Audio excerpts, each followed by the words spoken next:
2081 साउनमा काठमाडौँबाट पोखरा उडानका क्रममा दुर्घटना भएको सौर्य एयरलाइन्सलाई नेपाल नागरिक उड्डयन प्राधिकरण क्यानले पुनः व्यावसायिक उडान सञ्चालनको अनुमति दिएको छ।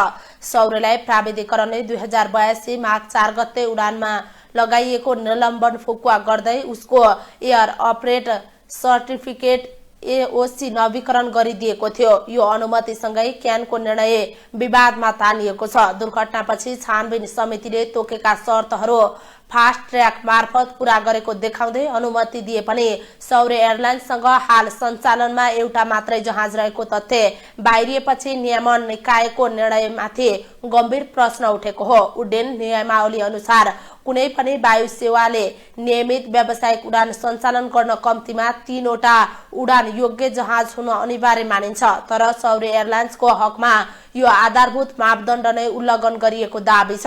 यससँगै सौर्य एयरलाइन्स लामो समयदेखि गम्भीर आर्थिक समस्यामा जुधिरहेको तथ्य पनि सार्वजनिक भइसकेको छ। जहाज मर्मत, बीमा, कर्मचारी तलब र सञ्चालन खर्चमै दबावमा रहेको कम्पनीलाई यति छिटो व्यावसायिक उडान अनुमति दिनु किन आवश्यक ठानियो भन्ने प्रश्न अहिले प्राधिकरणभित्र र बाहिर दुवैतर्फ उठिरहेको छ।